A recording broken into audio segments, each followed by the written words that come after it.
Hey guys, it's Mini Mystic. I'm gonna try to do a vlog without leaving my room because my room is my sanctuary. It's my calm down place. It's my room.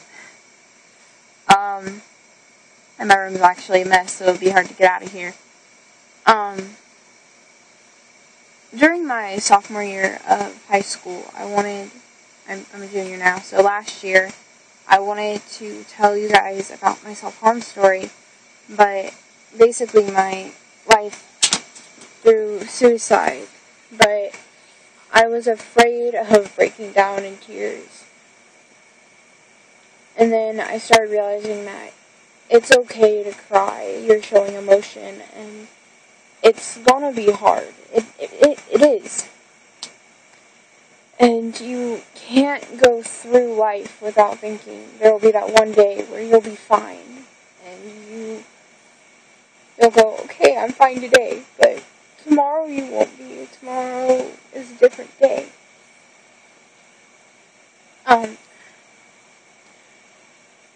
You don't know what will happen tomorrow. So you have to look for a bright side, going, okay, well, maybe I will be bullied. Maybe I won't cut anymore. Maybe tomorrow will be the day I get taken off the medication. Something like that. Every night before I went to bed, I would read my quotes, which are on my wall by side. I think I can.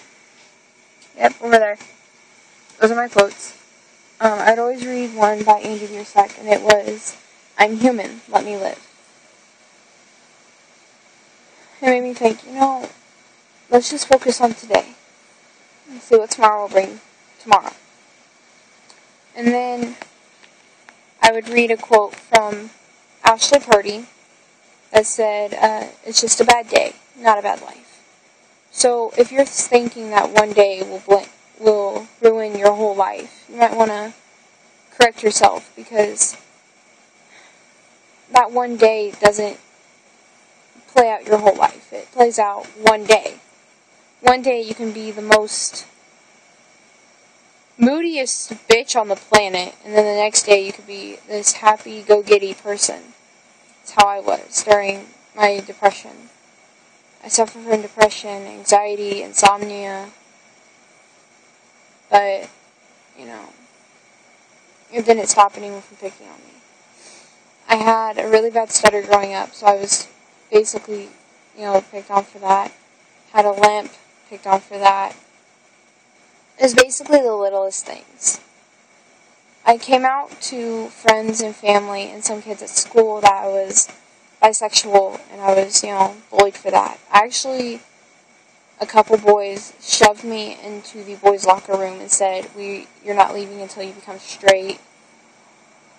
Coach came in, got me out of there, and then the principal actually said that I shouldn't have come out, because if I didn't, I would have been okay and nothing would have happened. So it was my fault. It was my fault for saying, who I really was, and I should have just, kept it to myself, which hurt. And then I dated a guy who thought I was cheating on him when I said I wasn't. He called me a liar. He got everyone in the school to call me a liar. So I carved liar into my skin. I've carved weak. I've carved failure. I've carved a lot of words in my skin. I've carved some names and initials. And I look back on them now and I'm just like, they're stupid. I mean, they're on my wrist. You can't really see them right now. They're scarred over. I guarantee if I took, paint or something to them, you could see them. Probably chalk. But, yeah, I wasn't being me during those self-harm moments. I was being someone who just couldn't take on the world. And my mom saw them and she said, you should stop doing this for attention. When I wasn't. I was trying to get that pain to go away. But it just made the pain even worse. It made everything worse, I guess. If it wasn't for my friend Garrett Miller, who, if I am correct, on YouTube is called Garrett Miller or Ferret GM. I don't remember. And then if it wasn't for my really, really good best friend, Merrick, who on YouTube is known as Socaster, if it wasn't for those two and many more of my other friends, I'd probably be dead right now. I don't know. I didn't have anyone in my family telling me I was going to be okay, that, I would make it through this. My parents, I started wearing long sleeves and jackets and jeans to hide them so my parents wouldn't notice. And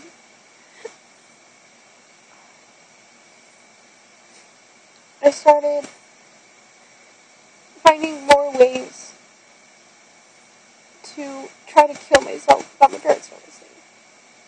I became bulimic, anorexic. I would burn myself, I'd cut myself, I'd basically do everything I could to just die. The only thing I didn't do was hang myself, because, well, I tried. I tied a noose into the creek, but I never actually fully went through that plan. So I was thinking, would anyone miss me? And if they would they care? Would they even come find me? A couple days ago, I actually considered dying. I thought about it, and I was like, I've been clean of cuts for a couple months. I'm proud of myself. And then I broke it. I started to cut again. I made my boyfriend cry, which wasn't good, and I knew I should have stopped.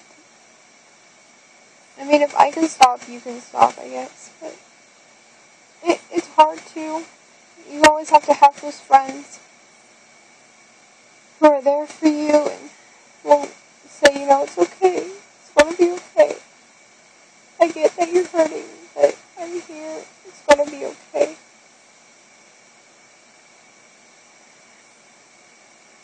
My friends always said that. It's going to be okay. My family never did. I have another friend who moved down to Texas. I only see her summers and during the winter, during summer break and winter break.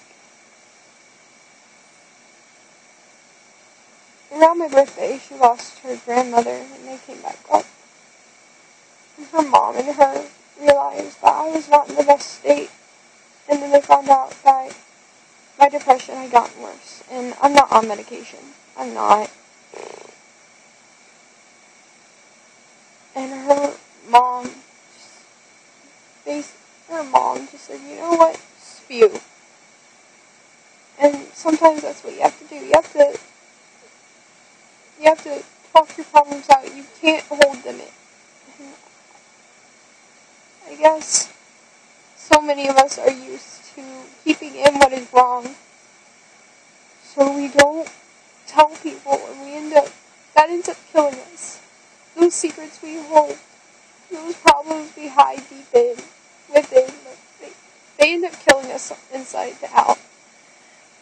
And we didn't even see it coming. We don't know where our last breath will be if we hide any more feelings. And sometimes that can kill a person if anything like that happens. I thought that me doing this I wouldn't cry, but I'm already, kind of crying. And it's just, it's hard. I understand that. But even in the darkest of times, there is always that one light switch. Or that one person that can light up that darkest room or that darkest alley or anything and show you the way out.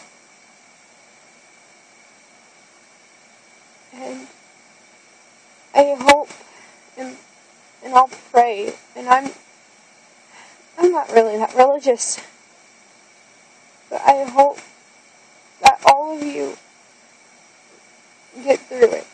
And if you need anyone to talk to, I will put my Gmail and my Facebook in the description. I'll probably just put my Facebook name in the description below so you can talk to me. And I'll probably put my Gmail so you can get me there too. I won't do my number because I usually don't have signal. But if you just need someone to talk to or anything, I'm here. If you message me on Facebook or email me asking, can I call you and talk to you, I'll probably say yes, as long as I'm not at home. But yeah, I made it through it. You can too. It takes time. It takes people and saying, I'll help you through this. My friend Christian Jepson made this thing called clean days. Cut-free days is why I called them. It's where the day you say, I'm going to stop cutting today, you then, every day you're cut-free, on a calendar or on something, you add a different color. Every time I'd saw my calendar and I wasn't doing my cut-free days, I would do black. On the day I decided I'm quitting, I did purple for once. I just started using purple on my cut-free days. I went to 3 months before I cut again, and then I went back to cutting for a year, and then I went 6 months without cutting, got really depressed, cut for a couple months, and then I was basically like, I gotta stop. It has to stop. Everything has to stop. And so, I'm telling you this, if you need to talk, or you just want to rant, I'm here to listen. I'm a better listener than a speaker, so I will put my name from Facebook in my description below and my Gmail if you need to talk. But yeah. Love you guys. Mystic out, I guess.